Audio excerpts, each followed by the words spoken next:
generally really for the last time. He said, "There is none like unto the God of Jeshurun, who rideth upon the heaven and thy help in his excellency in the sky. The eternal God is thy refuge, and underneath are the everlasting arms. And he shall thrust out the enemy from before thee, and shall say, destroy them." The new year is many things.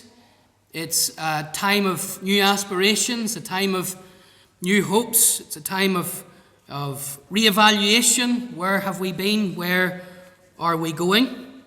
Someone has humorously said, when they think about the issue of diets in the new year and that kind of thing, people are so worried about what they eat between Christmas and the new year, but really what they should be worried about is what they eat between the new year and Christmas. And there's a whole lot of truth in that.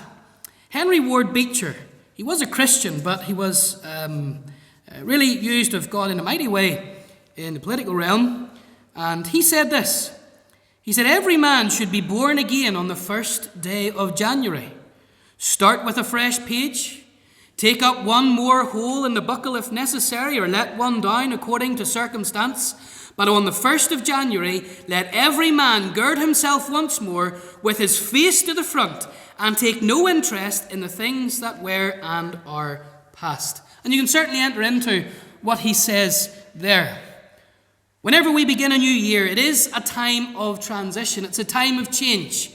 As I've said, it's a time of fresh optimism, a new dawn of hope. And we could certainly agree with the words of Beecher in that it provides an opportunity for us to gird ourselves once more with our faces to the front. We leave all of the discouragements, all of the difficulties of the past year behind. We face the new year and we face it head on with our face to the front. And we must remember, when we come into Deuteronomy chapter 33, as I have said, it was a massive and a momentous time for the people of God. They had spent 40 years of really everything being, largely speaking, the same. Same diet, same leader leading them, Moses and Aaron. The same kind of march and trot through the wilderness. I mean, nothing really had changed for them. But now they were on the cusp of something completely new and completely different. Canaan. Now, I know that Canaan had been promised to the people of God, and there was a sense in which the people of God had stepped foot in Canaan. But you have to go back hundreds of years in your mind to that. And really the people that Moses was ministering to in the wilderness, well, they really had never had set foot, and most of them had never set eyes really even on Canaan. It was a new experience for them as the people of God. And so in this chapter, as I've said, Moses is about to die. Chapter 34, we looked at it last year when we studied the life of Moses. And before his death, he speaks to them one last time. This is his final address to them. And you'll see that he is very wise in what he does, because most of the chapter, he gathers all of the individual sons of Jacob together, obviously the tribes, and he gives peculiar blessings to them.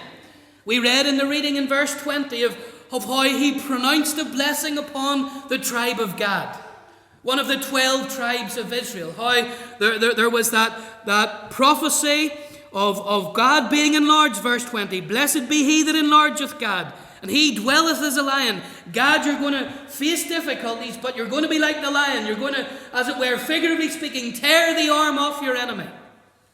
And then he comes to Asher. In verse 24, he says, "Let Asher be blessed with children. Let him be acceptable to his brethren." And he then goes on to tell him the words of verse 25, the words, of course, which the hymn that we sang, the second one, is based on. "As your days, Asher, so shall your strength be." Asher, as you exist, as you go through life day by day, you're going to know daily strength from heaven. But verse 26 to the end of the chapter, Moses then, he turns and he addresses the people of God one last time in a collective sense. And that's good to remember, folks, that God, he, as we look out into the new year, he has individual blessings, he has individual plans for each and every one of us. For some it will be the blessing of Asher. For some it will be the enlargement of Gad, the strengthening of other tribes. We all have to walk our individual lives. We will all experience our individual and peculiar blessings. But then, collectively as a people, there are certain things that Moses wants to remind the people before they would head into Canaan and before he would disappear off the scene of time. And that's really what verses 26 and 27 are all about. It's one last reminder for this people as they would go into Canaan, as he would leave them. And what does he remind them of? Essentially, of an everlasting, of an eternal, of an unchanging God. That's really what he reminds them of. Things are going to be different in Canaan, but don't forget the Lord. Don't forget the unchanging one. Don't forget the eternal one. And he gives them these last reminders one last time as they would go to Canaan. And same with us, folks. We face a new year. Undoubtedly, you may face fresh and new challenges. There may be changes in life. Nobody knows what 2026 is going to have in store for them. And yet, whilst we face perhaps different things, different opportunities, different problems, we face it with an unchanging God. Because as Moses reminded the people here, verse 26, there is none like unto the God of Jeshurun. Verse 27, underneath are the everlasting arms of the Lord. Yes, there might be change. Nobody knows. But we face the changing and the changeable nature of 2026 with one who's ever faithful and one who doesn't change and one who is eternal. So let's just think about reminders as we begin a new year. Reminders for beginning anew. What did Moses remind them of about the Lord? Well, he reminded them of the God who is special.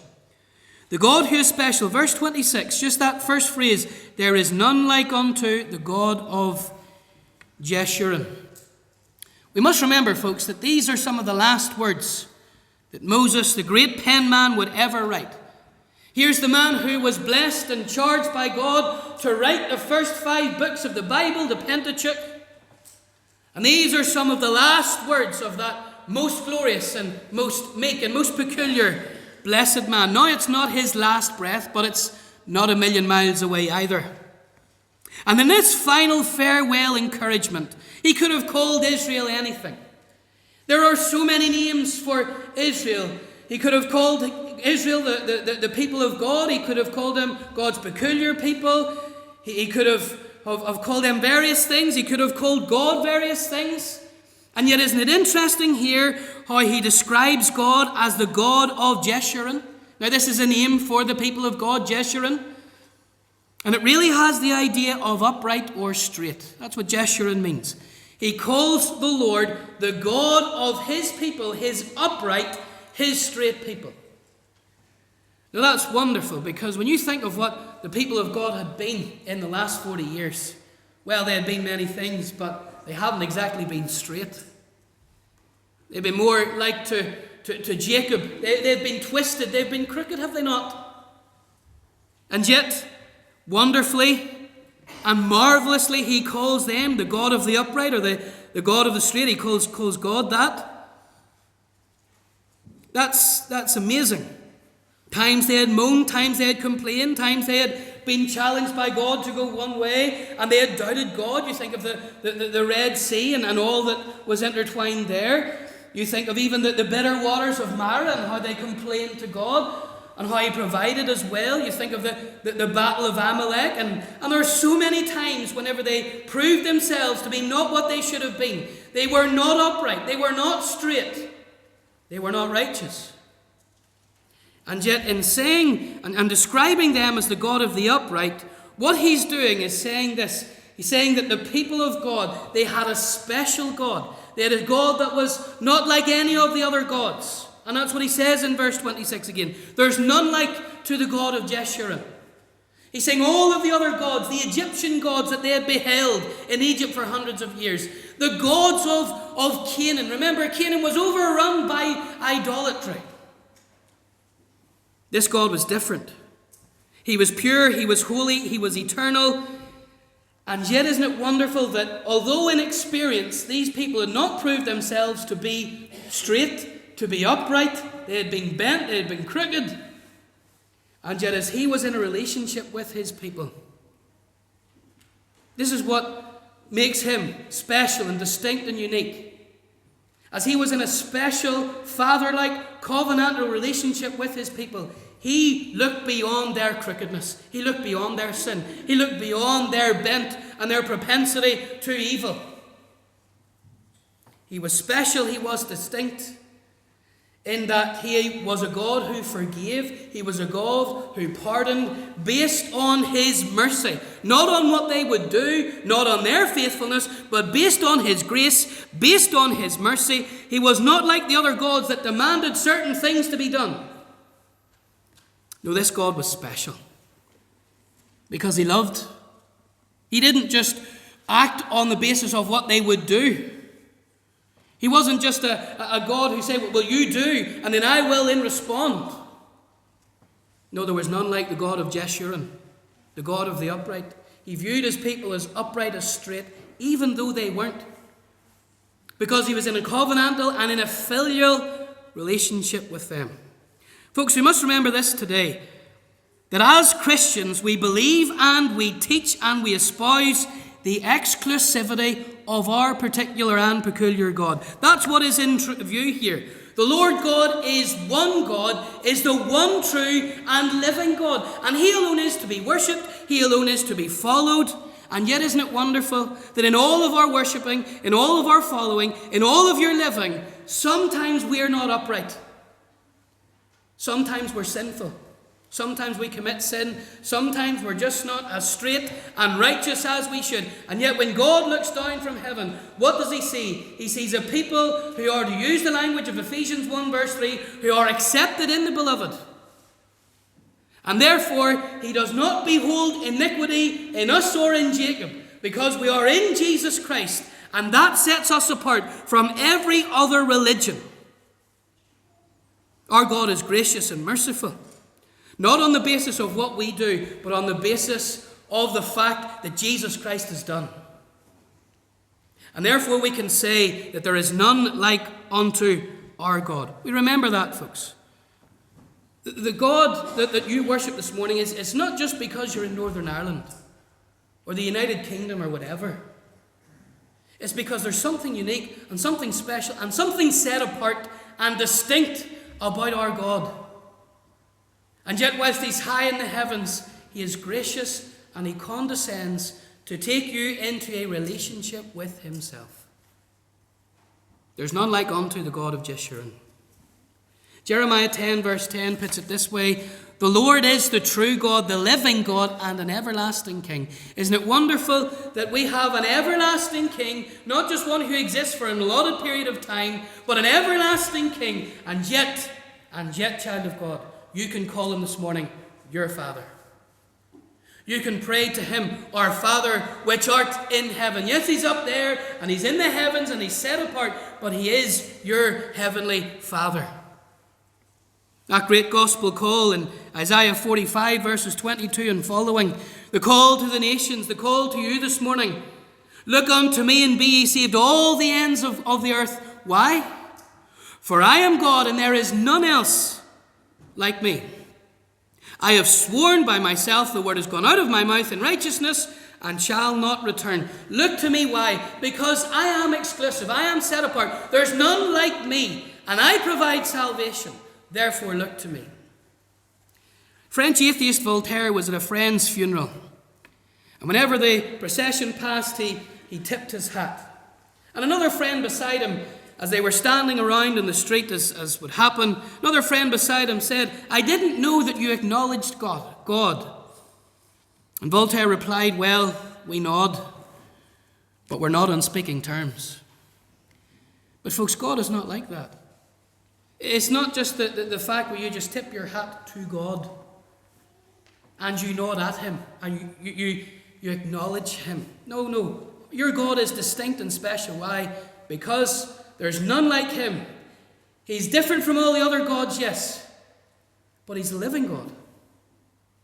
And he wants you to be in relationship with himself, and he provides that relationship through Jesus Christ. So he reminded them of the God who was special, as they would cross over and face a land overrun by idolatry. He reminded them of the God who was special. He also reminded them of the God who is sufficient. Look again at verse 26.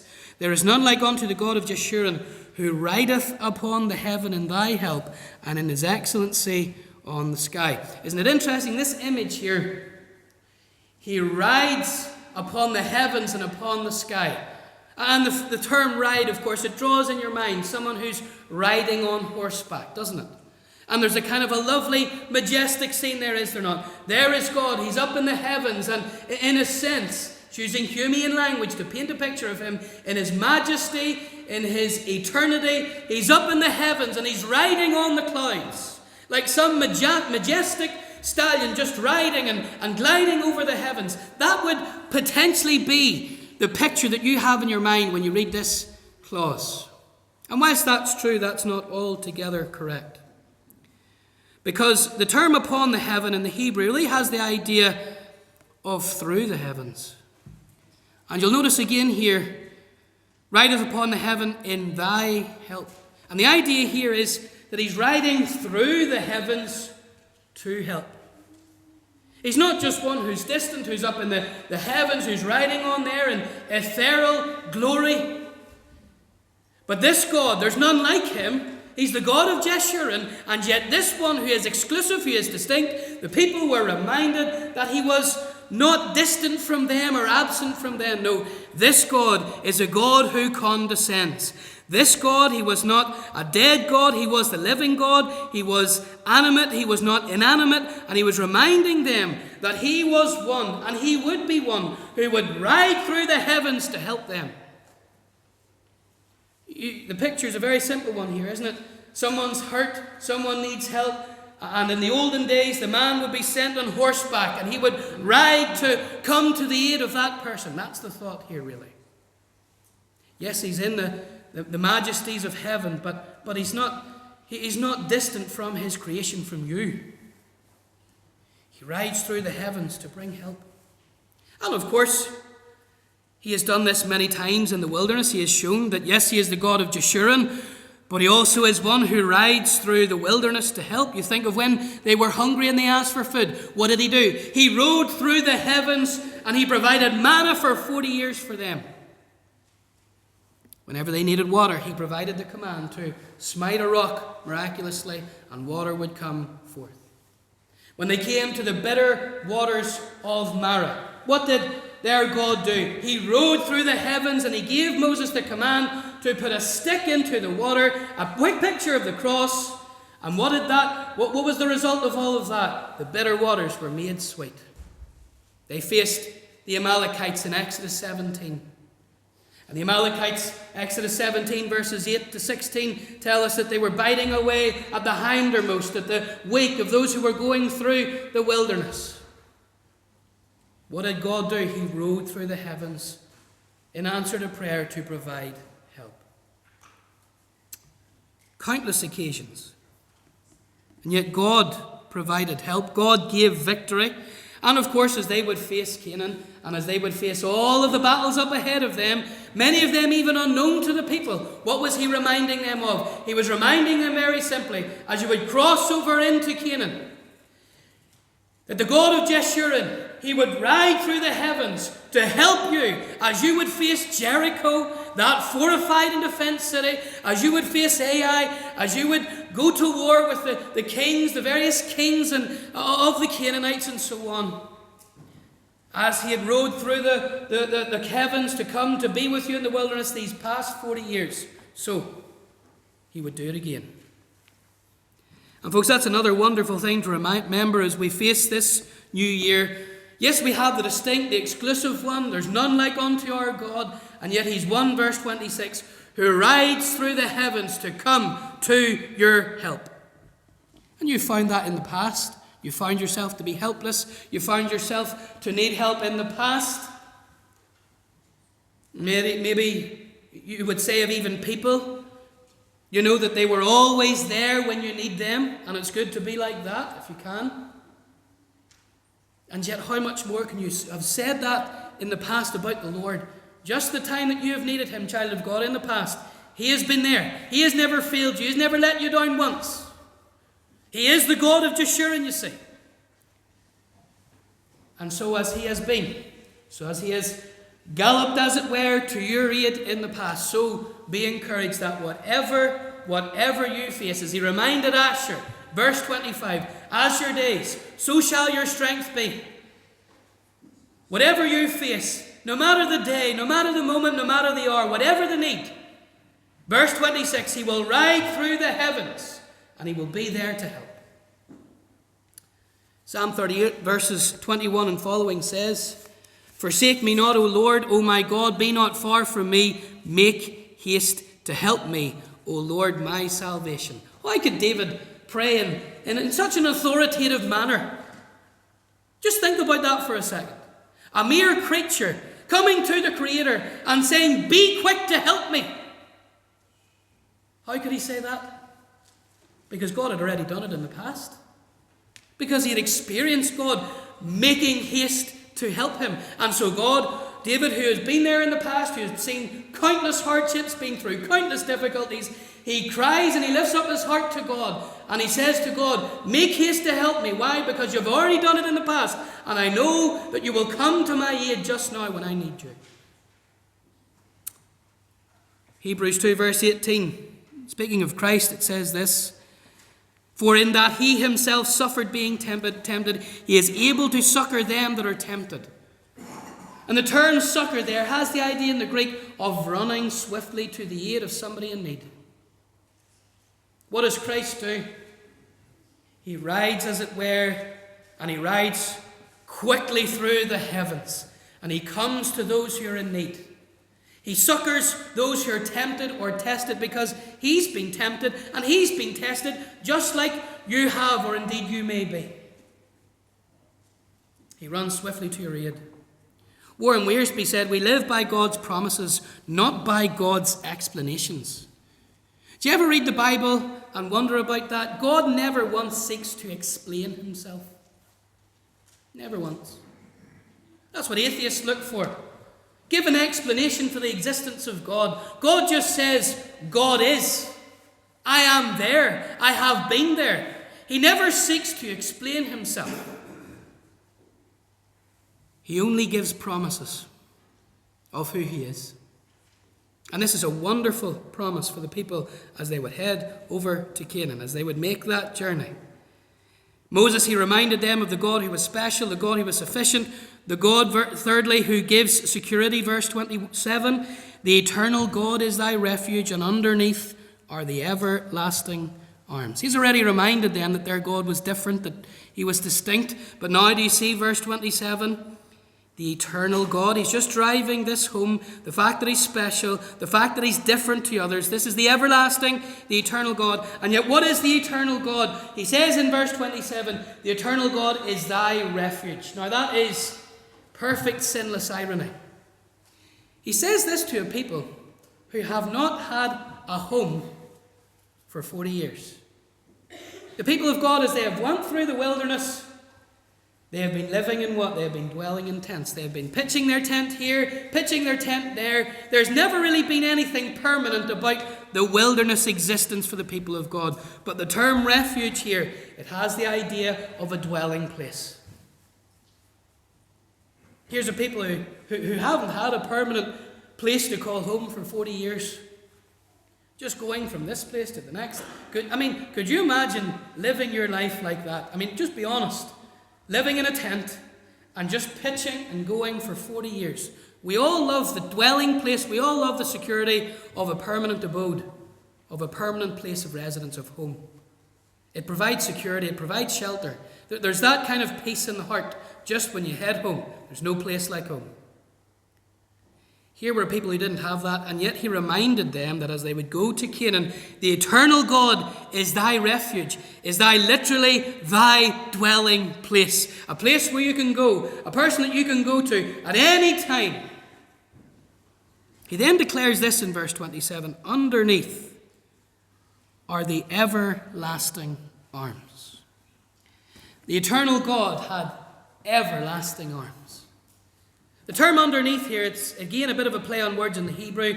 It has the idea of something that's bottomless, something that goes downward, yes, but his bottomless has no end. Do you see what he's really getting at here? And the term here, everlasting, again, it's the idea of wrapping round, but in an unseen sense in the Hebrew. And what Moses is really driving here is this, is that you have an unseen dwelling place whose arms stretches forth in a bottomless way, and an arms that wrap around you in an unseen and in an immeasurable way. One who has carried, and one again as you would go into Canaan, would carry. He gives security. That's really the thought here. You've sometimes heard the thought of it being prayed underneath and round about are the everlasting arms. Well, that's not found in Scripture in terms of the terminology. Certainly here anyway. But the concept is, these everlasting arms were wrapped around the people. And again, there are times that they would slip, times that they would potentially fall, and yet they had underneath them bottomless eternal arms to take them into Canaan. We look out at again this year, we can say that the eternal God is my refuge. He's my dwelling place. We all have our permanent abodes of place to live in and so on, and of course it's nice to have them, but you have one who in a bottomless sense and in an immeasurable sense carries you and will carry you to home itself, to heaven. Take you there. This God will be our God, and he will guide us even unto death. Isn't that wonderful that unseen everlasting arms way beyond the bottom will carry you through this year? The best of arms at times are weak and feeble. The arms of loved ones, they come and go. Sometimes they're there, sometimes they're not there when we need them for various reasons. But underneath us and round about us are unseen, heavenly, eternal, glorious arms. And therefore, when you look out into your future, you can say that it is safe because it's kept in the dwelling place of God. Kept by him. Psalm 57 verse 1 says, "My soul trusteth in thee, yea, in the shadow of thy wings will I make my refuge until these calamities be overpast." He's going through difficulties, calamities. What did he do? He ran to the eternal refuge until those calamities were overpast, until they finished. Spurgeon was bound to bouts of serious depression. And after a time of great prosperity in his congregation, he said this. He said, "I suppose some brethren have neither much elevation or depression, and I could most wish to share their peaceful life. For I am tossed up and down." And he said this is a tremendous perspective. "Although my joy is greater than most, my depression of spirit is such as few can have any idea of. This week has been in some ways the crowning week of my life, but it closed with a horror of great darkness. Now listen to this. Of which I will say no more than this. I bless God that at my worst, that underneath me I have found everlasting arms." At his worst. At your worst, child of God. Not just at your best, but at your worst. There are everlasting arms. Now how does Moses remind us? Round all of this off, verse 27, he reminds them of the God who is strong. Just very quickly. "Underneath of the everlasting arms he shall thrust out the enemy before thee, and shall say, destroy them." Do you notice what he does here? He promises that he is strong, he has the strength to defeat the enemy. He'll go before them, he'll thrust out the Canaanites. However, Moses gives them a command and a reminder that they needed to be obedient to God. Do you see those last two verses, destroy them. He shall say, destroy them. God promises to thrust out the enemy, but in the same breath he says, destroy your enemy. He's not telling them to simply watch back or sit back and passively let God destroy the enemy and not engage in warfare. No. He commands them to destroy them. They have survived battles before, have they not? Exodus 17, the Amalekites Numbers 21, the Amorites God has helped. And yet he commands them. He promises them he'll cast out the enemy, but he commands them, destroy them. He calls them to obey as he promises them strength. And child of God, that's just where we head out into the new year. He promises you strength. He promises victory, but he commands you to obey him. He doesn't just blankly give victory when we're disobedient, when we don't obey him, when we don't walk in faith, when we don't launch out as he has commanded. No, he promises strength. He is the Almighty, the All-Powerful, the All-Strong One. But he commands us to engage warfare with the enemy. He requires of you obedience and faith. In this new year, there's all of the promises of God. They're wrapped up here. They are yea and amen in Christ. He promises all of these things, but he commands you to obey him. Reminders for beginning a new year. And I trust that this indeed has been an encouragement and also a challenge